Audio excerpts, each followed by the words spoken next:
So today is the 26th of February, 2022, 2 days after Russia invaded Ukraine.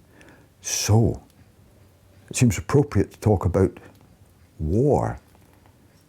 And the only war I've ever been through is the Cold War, which wasn't an actual war. So, I thought I would go back to childhood and talk about what I remember of war. And to me, as a little boy in Wiltshire, war was all about cowboys and Indians. So I was Davy Crockett.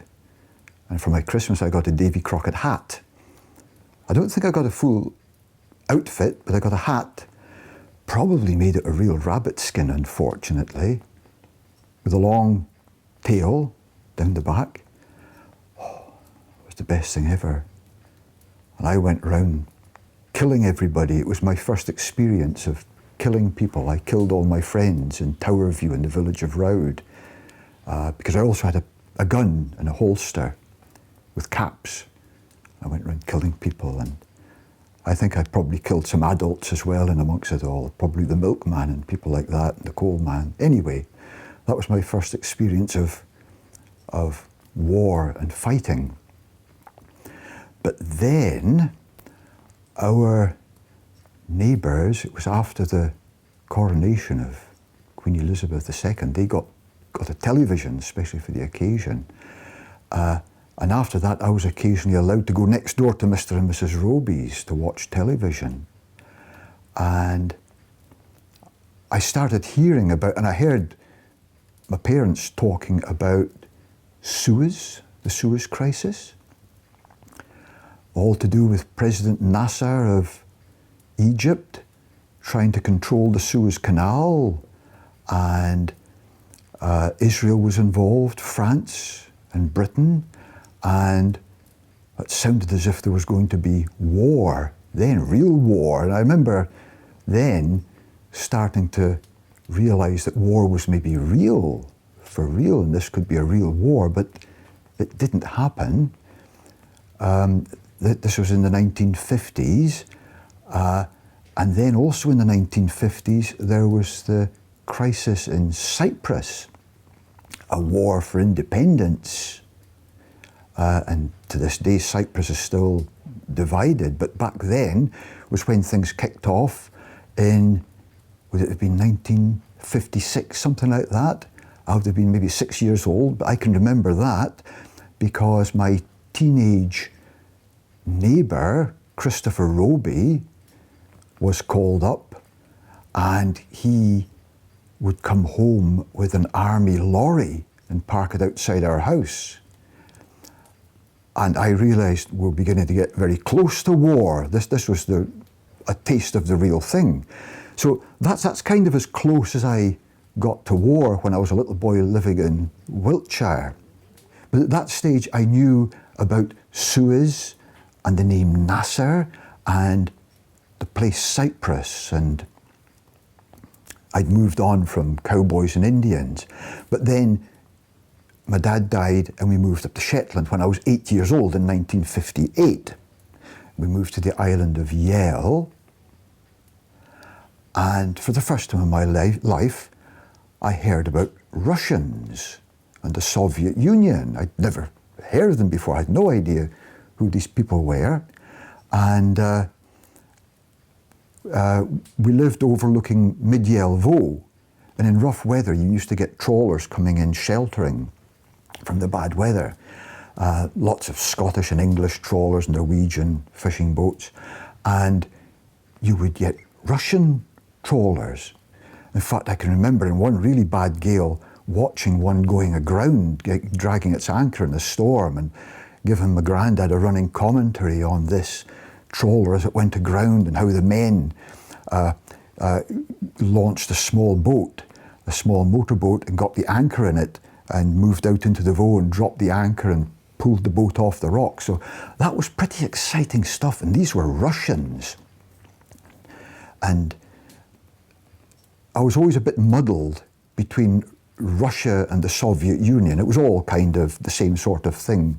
Soviet fishing boats and that were just referred to as Russians, the Ruskies. And at night time, you could go to a place in north of O where you looked away out over towards the east over the North Sea. And it was like a huge city out there. And this was the Russian fishing fleet. And it was a fascinating sight to see these scores and scores of vessels. And they had huge factory ships and water tankers and everything there. Fascinating. These were all Russians.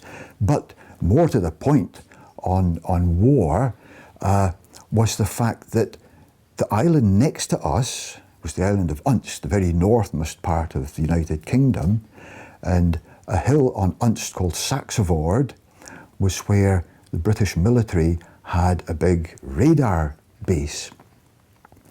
And they watched out for anything coming over from Russia, any bombers or missiles.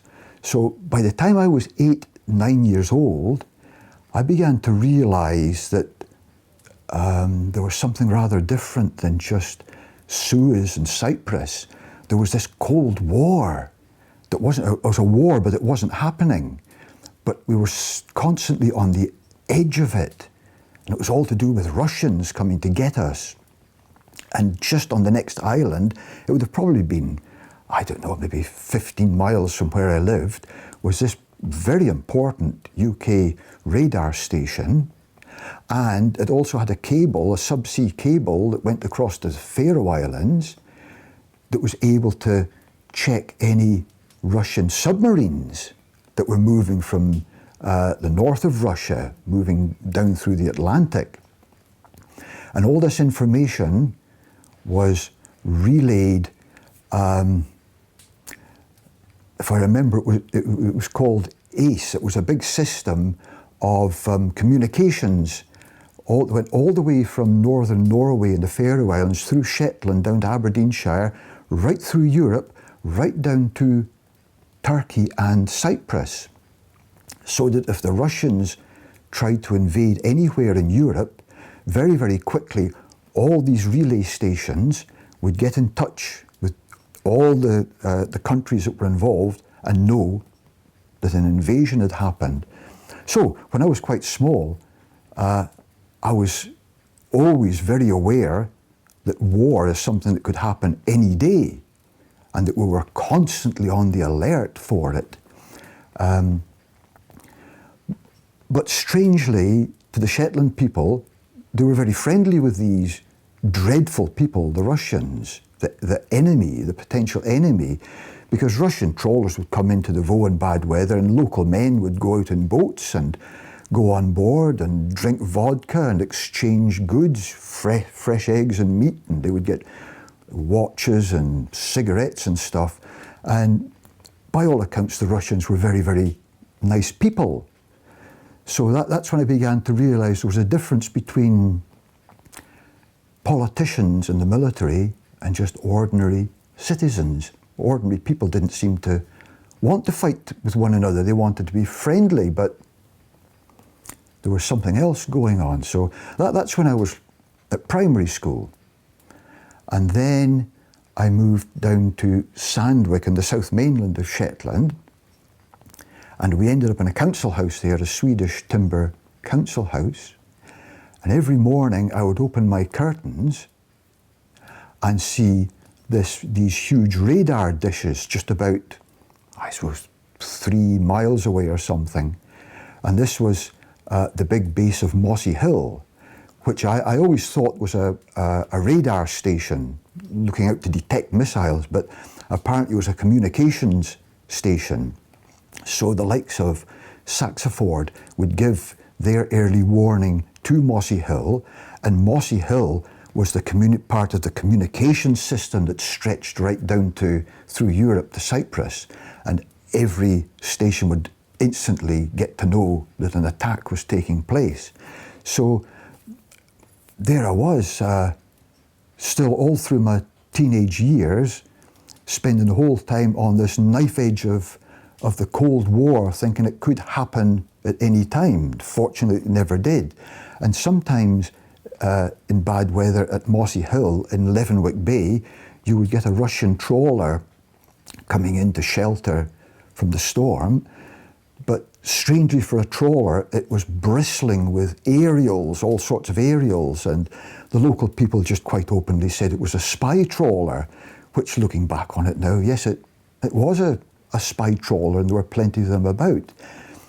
But still, the Russian people were regarded as very friendly people by the Shetland folk, because when I started going to pubs drinking in Lerwick, you could end up sitting beside someone from the Soviet Union, a Russian seaman, and they'd be walking up and down the streets of Lerwick buying stuff out of shops. And I remember one very dry summer, the islands of out Skerries, where they ran out of water, and the Shetland Council couldn't get any help from the British government or from the Navy to help get water to the islands, and it was a water tanker from the Russian fishing fleet that came into Lerwick, filled it with water and took water out to the Skerries.